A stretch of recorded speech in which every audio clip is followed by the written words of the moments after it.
What is going on, guys? Today we've got something maybe different. We got some more VRC Pro, and this is going to be the quote-unquote official review slash statement about the game from me. Guess to start off with, I do have a transmitter. I was provided a USB transmitter adapter from the company that makes the game, as well as the full. I bought the base game, they gave me the extra DLC for it to give a complete review. And gotta start off saying, holy crap, this game is amazing. But if you got a transmitter and if you get it hooked up with the transmitter, so you're controlling your car with your transmitter through your computer, it's just like spot on, just like the real thing. Physics in this game are just amazing. It feels exactly like reality, at least in my opinion. I have an RC sitting behind me, and it feels exactly like it should in reality. They handle the same way, they spin out the same way they should. The air physics are like perfect. Everything about the physics in this game, as far as I can tell, is like very, very spot on and damn near perfect. The game, you can play the game with a keyboard if you so desire, but highly suggest you don't do that. If you have a controller, that's a lot better than a keyboard, because keyboard's obviously going to be difficult. You have a transmitter, you're obviously going to want to do that. And in my opinion, I actually think this would have this being a simulator, it's got a probably decent shot at improving your skills, because like it's so realistic, I can't get over that. Like, you'll learn how to control a car better. I don't know what else to say there. Next topic to touch on here would be, this is a different video. I actually scripted this video out. In my scripted, I have a little bulleted list sitting on the screen in front of me of stuff I wanted to touch on about the game to make sure I got everything that mattered. The next thing I have written down here is the track and car selection is actually pretty good for the base game. There's a pretty good amount of tracks. Sorry to hear that squeak. That's a chair. I'm going to keep rocking back and forth in it. But there's a pretty good amount of track selection in the game. There's some on-road and some off-road. If you're like me, you're mainly going to focus on the off-road. I'm not so much concerned with the on-road stuff because it's kind of boring to me. But I started messing around with the on-road. The on-road's kind of fun now. I'll admit it actually is kind of fun to mess with. Cause it's like cocaine. It's like I do a little bit of the on-road. I'll do like 2 laps. And then like for the next hour, I'm just addicted trying to shave a couple seconds off of each lap to get faster and faster and faster. And that shit's ridiculous. You get so pulled into it. It's actually a lot of fun. I definitely got my money's worth out of this so far. I'll touch on the price a little bit later because that's something I'm kind of shaky about, but I will get to that later. But the customization in this game is pretty good. There's a lot of cars to pick from, but when you get to customizing it, that's kind of insane.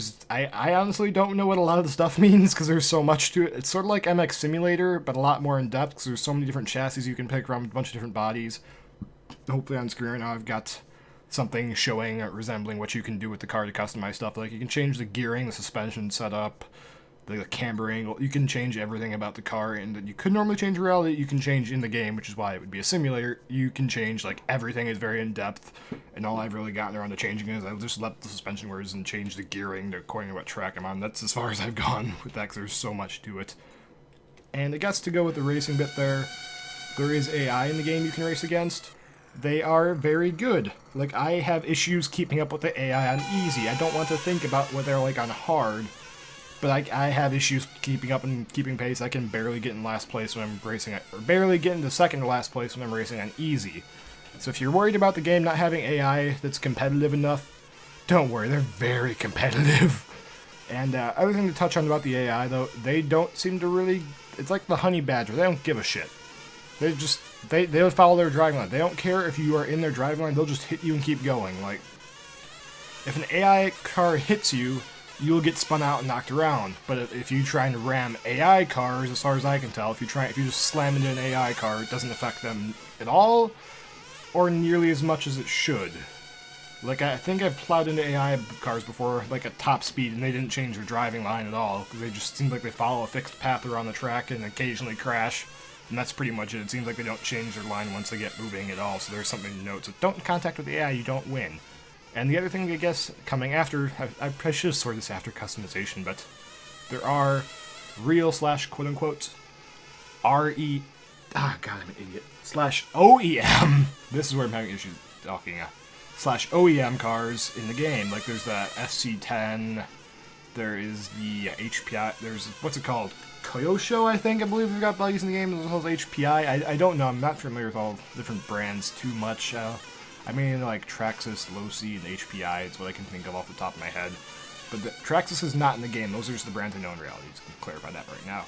And somebody in the comments pointed out that it uses the MyLapse transponder, that logo's in the top right corner, and apparently that's the same company that supplies transponders to the Supercross races, so I guess that's kind of cool. Somebody pointed out in the comments thought that was neat.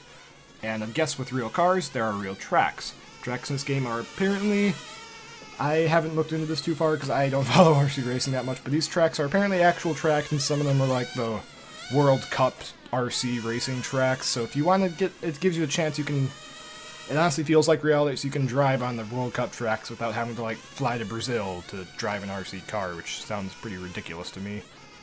And another thing to touch on is with those tracks, apparently they are supposedly, as far as I can tell, there are going to be more cars and more car classes coming out in the future. I think I saw something about a rally class of rally cars being added to the game, and with rally tracks for them, too.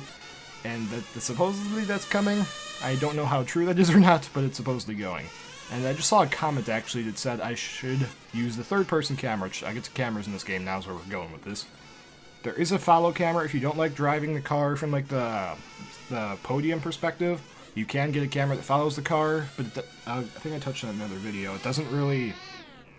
There's a follow cam, there's a follow D, and there's an onboard camera. If you're doing off-road, the follow camera, like, it doesn't do a good job staying behind the car, so sometimes you can't actually see where you're going.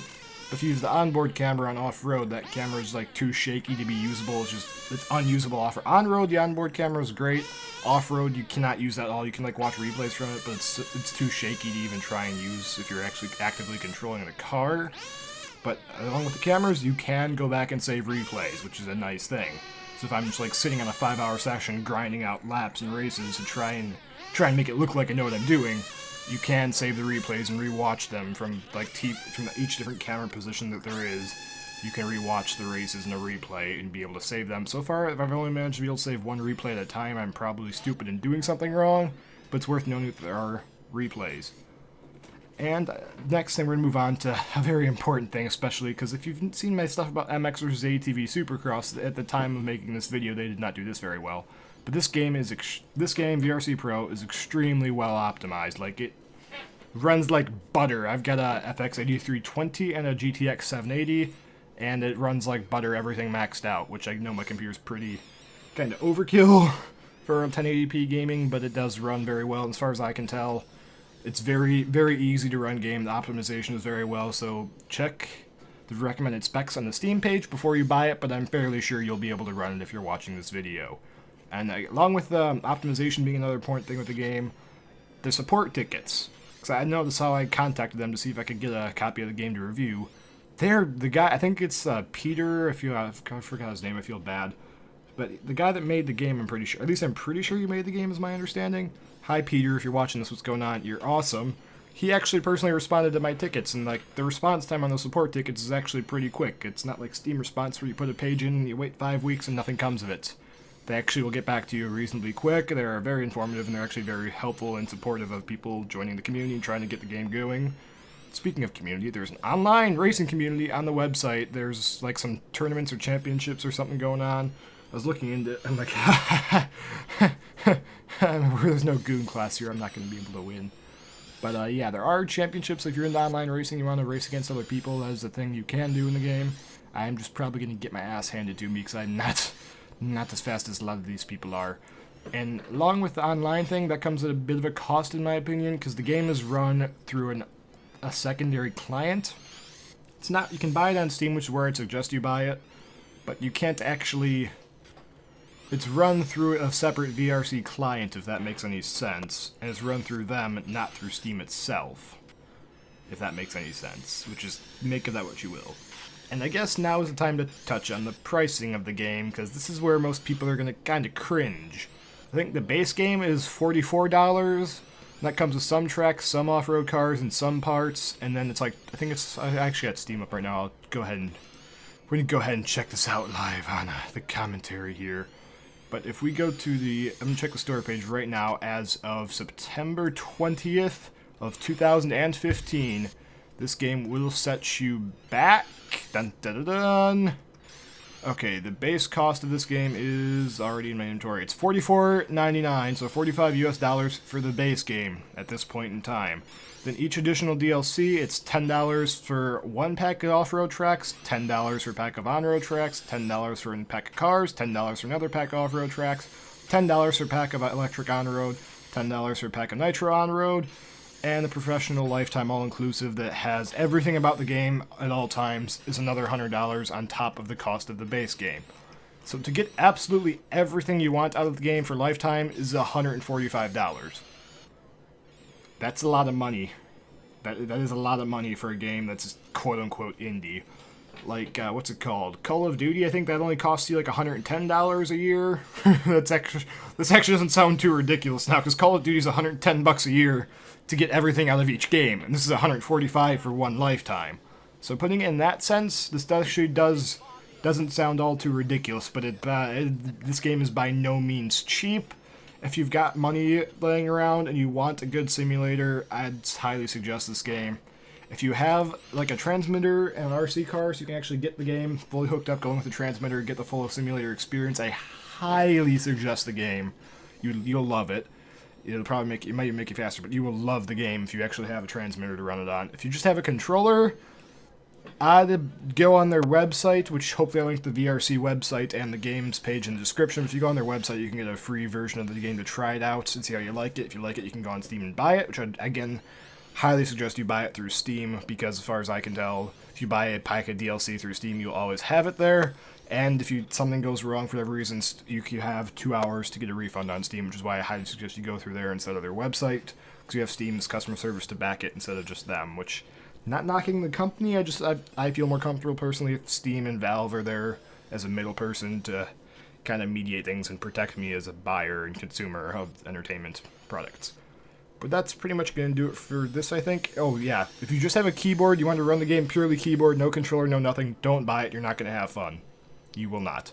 But if you do have a transmitter, great game. I suggest you guys go buy it. Everything should be in the description. Hopefully you guys like this review. If you want more review stuff like this of other games, let me know and I can look into it and try and make stuff like this happen more often. I don't know. If you couldn't tell, I'm trying to branch out away from just the constant MX versus ATV type of videos, and I think I might finally be breaking that habit and that chain of being stuck there. So if you guys want more stuff that's not constantly MX, oh, here we go. The all downloadable content's $159.93. That's, oh, wow. Anyways, thanks for watching, guys. I'll see you later. Stay awesome. And hello, anybody from VRC that is watching this. Your game is amazing, and I love it.